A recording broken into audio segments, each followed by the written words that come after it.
Taste the Daily. இப்பொழுது Annur B K Velliangiri அவர்கள். அன்பிற்கினிய பெரியோர்களே, இந்த நன்றி அறிவிப்பு விழாவினுடைய நாயகன் அத்திக்கடவு அவிநாசி திட்டத்தை நம்முடைய பகுதியிலே கனவாக இருந்ததை நனவாக்கியவர் நமது நம்பிக்கைக்குரிய ஐயா முன்னாள் முதல்வர் இந்நாள் எதிர்க்கட்சி தலைவர் திரு எடப்பாடியார் அவர்களே, அவருக்கு உறுதுணையாக களத்தில் இருந்து பணியாற்றுகின்ற நம்முடைய அண்ணன் எஸ்பி வேலுமணி அவர்களே, அவரோடு இங்கே வந்திருக்கின்ற முன்னாள் இந்நாள் சட்டமன்ற நாடாளுமன்ற உறுப்பினர்களே, முன்னாள் அமைச்சர் பெருமக்களே, அனைவருக்கும் வணக்கம். இங்கே திரளாக கூடியிருக்கின்ற விவசாய சொந்தங்களே, இந்த அத்திக்கடவு அவிநாசி திட்டம் என்பது ஒரு சின்ன திட்டம் தான். ஒரு 2000 கோடிக்குள்ளான ஒரு திட்டம் தான். ஆனால் அதை சாத்தியப்படுத்துவதற்கு அரியணையிலே ஒரு விவசாயி அமர்ந்தால்தான் அதை சாதிக்க முடியும் என்கிற நிலை இருக்கிறது. தமிழகத்தினுடைய வருவாயை கணக்கிட்டு பாருங்கள். தமிழகத்திலே ஒரு நாளைக்கு டாஸ்மார்க்கினுடைய வருவாயை கணக்கிட்டு பாருங்கள். அப்படி பார்த்தால் 1963 சட்டமன்றத்தில் எழுப்பப்பட்ட இந்த திட்டம், கோரிக்கையாக வைக்கப்பட்ட திட்டம், நமக்கு 2016 புரட்சி தலைவியவர்கள் 3.27 கோடி ஒதுக்கி முதல் புள்ளியை வைத்தார்.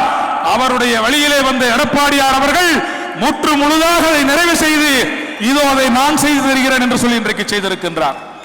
கனவிலும் கூட நினைத்ததில்லை பெரியோர்களே. அதிகம் பேசினால் நான் அழுது விடுவேன். 1993 இந்த பகுதியில் ஒரு பெரும் வறட்சி நிலவியது. 60 அடி கிணறு 100 அடியானது. 100 அடிக்கு கீழே போர் போட்டார்கள், தண்ணீர் இல்லை. 1200 அடி 1500 அடி வரை போர் போட்ட பகுதி இந்த பெருந்துறை, குன்னத்தூர், அன்னூர், அவிநாசி இந்த பகுதிதான் என்பதை தமிழகத்தில் எங்கும் நடக்காத ஒரு சாபம் இந்த பகுதிக்கு இருந்தது. இங்கு நீர் இல்லாமல் கர்நாடகாவுக்கும் பல பகுதிகளுக்கும் வேலை தேடி சென்றவர்கள் பல பேர், விவசாயம் தேடி சென்றவர்கள் பல பேர். இந்த நிலை மாறாதா என்று பக்கத்திலே பவானி ஆற்றில் தண்ணீர் வெள்ளப்பெருக்கு, நொய்யலிலே வெள்ளப்பெருக்கு. ஆனால் அந்த மேட்டு பகுதியிலே இருக்கின்றவர்களுக்கு வறட்சி என்ற சாபம் நிரந்தரமா என்று யோசித்துக் கொண்டிருந்த பொழுதுதான் இதோ வாராது வந்த மாமணி போல் எங்களுக்கு இந்த திட்டத்தை வழங்கிய அண்ணன் எடப்பாடியார் அவர்களுக்கு எப்படி நன்றி சொல்ல போகிறோம் என்று தெரியாமல் இருந்தோம். ஆனால் நாம் இப்படி பலத்த கரகோஷத்தோடு அவருக்கு நன்றி தெரிவிக்க வேண்டும் பெரியோர்களே. நிறைய பேர் கேட்டார்கள், விவசாயிகள் இருக்கிறார்களா, இந்த திடல் நிரம்பி விடுமா என்று கேட்டார்கள். இங்கே திடல் நிரம்பி திடலுக்கு வெளியேயும் இருக்கிறார்கள். இன்னும் ஒரே ஒரு குறையா, வருகின்ற வழியிலே காவல்துறை பல இடங்களை அடைத்து வைத்து விட்டார்கள் என்பதுதான் வருத்தத்துக்குரிய செய்தியாக இருக்கிறது. ஆக அத்தகைய ஒரு சாதனையை செய்த மனிதராக, அறிவினால் ஆகுவதுண்டோ பிரிவின் நோய் தன்னோய் போல் போற்றா கடை என்று வருந்தி வறுமையிலே வாடிக்கொண்டிருக்கிற, வறட்சியிலே இருந்து கொண்டிருக்கிற இந்த பகுதிக்கு தண்ணீர் தந்தவர் தான் ஐயா எடப்பாடியார் அவர்கள். ஏற்கனவே சொன்னார்கள், நான் காளிங்கராயனை கண்டதில்லை, கல்லணை கட்டிய கரிகால் சோழனை கண்டதில்லை, பென்னி குயிக்கை பார்த்ததில்லை. ஆனால் அந்த உருவத்திலே இந்த பகுதி உங்களை பார்க்கிறது. இந்த 7 சட்டமன்ற தொகுதி உங்களை அப்படித்தான் காண்கிறது. இந்த 10 ஒன்றியத்தில் உள்ள மக்கள் உங்களை அப்படித்தான் நம்புகிறார்கள். இது ஏதோ விவசாயிகளுக்கான திட்டம் மட்டுமல்ல பெரியோர்களே. விவசாயிக்கு கிணத்தில் தண்ணி வந்த திட்டம் அல்ல. இன்றைக்கு ஒட்டுமொத்தமாக அனைத்து ஊராட்சிகளிலும் இன்றைக்கு ஈபி செலவு குறைஞ்சிருக்குது. எல்லா ஊராட்சியிலும் 100 அடி 200 அடியில தண்ணி ஓடுது. இது எவ்வளவு பெரிய சாதனை. இதோடு மட்டுமல்ல, இந்த பகுதி தொழில் நிறைந்த பகுதி. கோயம்புத்தூர், ஈரோடு, திருப்பூர் எல்லாம் இன்னைக்கு தொழில மிக அபரிமிதமாக வளர்ந்து வருகிற பகுதி. தொழிற்சாலைகளுக்கே தண்ணீர் இல்லாத நிலை இருந்தது. அதை போக்கிய தலைவனாக இங்கே நமக்கு காட்சி கொடுத்துக் கொண்டிருக்கிறார் பெரியோர்களே.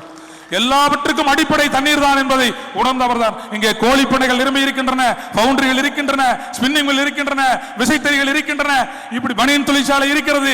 இப்படி எல்லா தொழிலுக்குமான அடிநாதமாகத்தான் இந்த திட்டம் இருக்கிறது பெரியோர்களே. இன்னைக்கு நேற்று இந்த பத்திரிகை கொடுக்கும் போது விவசாயிகள் மட்டும்தான் வருவார்கள் என்று நாங்கள் நினைத்தோம். ஆனால் இந்த சைட்டுக்குள்ள வீடு கட்டி இருக்கிற நண்பர்கள் கூட ஆவலோடு இந்த பத்திரிகை பார்த்துவிட்டு என்ன காரணம் கேளுங்க, 2100 ரூபாய் பில்லு வந்துச்சுங்க. அத்திக்கடவு வராதுக்கு முன்னாடி 300 ரூபாய் தான் பில்லு வருதுங்க இப்போ. ஏன்னா தண்ணி மேல வந்துருச்சுங்க, எங்களுக்கு மாசம் 2000 அதுலயே மிச்சமாகுதுங்க அப்படிங்கிறாங்க. ஆக 2000 ரேஷன் கடையில் தர வேண்டியதில்லை. ஆக்கப்பூர்வமான திட்டங்களை இந்த மக்களுக்கு தந்தால் அதற்கு நன்றி சொல்லுவதற்கு, பாராட்டுவதற்கு, உங்களை நிரந்தரமாக கொண்டாடுவதற்கு இந்த மக்கள் தயாராக இருக்கிறார்கள் என்பதற்கு இந்த திட்டம் ஒரு சாட்சியாக இருக்கிறது பெரியோர்களே. இங்கே இந்த நன்றி அறிவிப்பு என்பது ஒரு நன்றி அறிவிப்போடு இல்லாமல் எங்களுக்கு உங்களிடம் இருந்து இன்னும் பெரிய எதிர்பார்ப்பு இருக்கிறது ஐயா. நீங்க ஏன்னா இது ஒரு சின்ன திட்டம், 2000 கோடி திட்டம் ஐயா எளிமையா முடிச்சிட்டாரு. இது நம்ம பகுதிக்குள்ளான திட்டம். இதுவும் பெரும் சவால்கள்லாம் இருக்குது.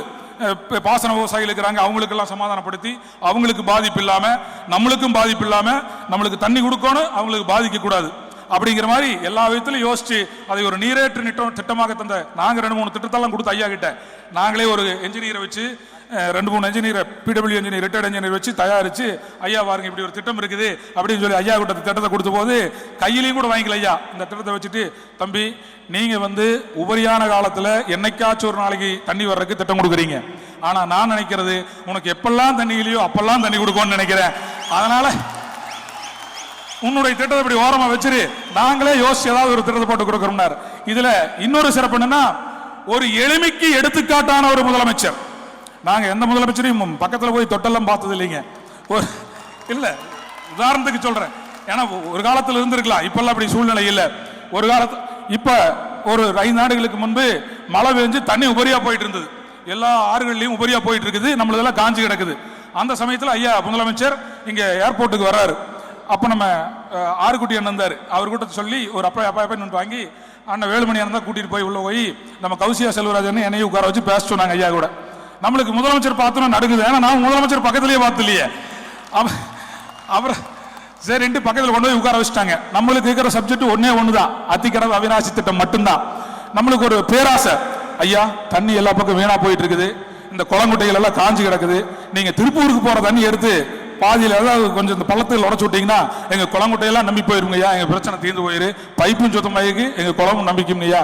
இந்த மாதிரி அந்த கூட்டு குடிநீர் திட்டத்தில் போற தண்ணியெல்லாம் அங்கங்க உடச்சு விட்டீங்கன்னா உடச்சு விட்டா எங்களுக்கு எல்லாமே தீர்வாயிருங்க அப்படின்னு சொன்ன போது சொன்னார், பக்கத்தில் உட்கார வச்சுட்டு தொடையை தட்டி, தம்பி நீ கேட்கறதெல்லாம் நல்லா இருக்குது, ஆனால் அவ்வளவு எளிமையான திட்டம் இல்லை. இங்க கார்பரேஷன்கார கரண்ட் பில் கட்டுறாங்க, உனக்கு திறந்துறதுக்கு தண்ணி கொடுக்க முடியாது, நாங்க தான் அத்திக்கடவை செய்யறோம்னு சொல்லிட்டோமேப்பா, திருப்பி அதையாப்பா பேசிக்கிட்டு இருக்கிறீங்க, சொல்லிட்டோம்ல செஞ்சிருவோம் சொன்னாரு. சொன்ன மாதிரி அந்த திட்டத்தை நிறைவேற்றிய காட்டிய ஒரு மகத்தான மாமனிதராக, ஒரு விவசாயியாக நாங்கள் அவரை பார்த்து ரசிக்கிறோம். நான் மாற்று கட்சியில் இருந்தாலும் கூட, நாங்கள் எல்லாரும் இருக்கிறவங்க அதிமுக அல்ல, அதனால புரிஞ்சுக்கங்க, நாங்கள் எல்லாரும் அதிமுக அல்ல, ஆனால் எல்லோருக்கும் இந்த பகுதியிலே தண்ணீர் வேண்டும், அதை தந்த தலைவனாக இவரை பார்க்கிறோம். எங்கள் காமராஜர் நாங்கள் பார்த்ததில்லை, ஆனால் இவரை ஒரு காமராஜராக காணுகிறோம். அவர் பல டேம்களை கட்டினார் என்று சொல்லும். தமிழ்நாடு முழுவதும் அணைகள் இருந்தது, தமிழ்நாடு முழுவதும் வாய்க்கால் இருந்தது, தமிழ்நாடு முழுவதும் பாசனம் இருந்தது. எங்கள் அவிநாசி தொகுதிக்கு, பெருந்துறை தொகுதிக்கு, குன்னத்தூர் பகுதிக்கு இவர் ஓட்டதுதான், இவர் கொடுத்ததுதான் திட்டம், அதிலேதான் எங்களுக்கு தண்ணீர் பெரியவர்களே. ஆகவே இதை காட்டிலும் இன்னும் ஒரு ஆகப்பெரும் சவால் உங்களுக்கு இருக்கிறது ஐயா. பன்னெடும் காலமாக பாண்டியாறு புன்னம்புலா திட்டம் என்கின்ற ஒரு திட்டத்தை இந்த பகுதியிலே நாங்கள் கேட்டதிலிருந்து அரசியல் கட்சிகளினுடைய கோரிக்கைகளிலே, தேர்தல் வாக்குறுதிகளில் இடம்பெற்றுக் கொண்டிருக்கிறது. நீங்கள் ஆட்சி காலத்தில் இருந்த பொழுது 2 முறை தமிழ்நாட்டு பொறியாளர்கள் கேரளாவுக்கு சென்றதை 2 அதிகாரிகளும் பேசிட்டு வந்தாங்க. எங்களுக்கு ஒரு நம்பிக்கை இருக்குது, நீங்கள் மீண்டும் ஆட்சிக்கு வந்தால் இந்த பாண்டியாறு புன்னம்புலா திட்டம் நிறைவேற்றப்படும், எங்களுடைய பகுதிக்கு நிரந்தரமாக நீர் தருவீர்கள் என்ற நம்பிக்கை இருக்கிறது. ஆகவே திருவாசகத்திலே குலைத்து 10 என்ற ஒரு பாடல் உண்டு.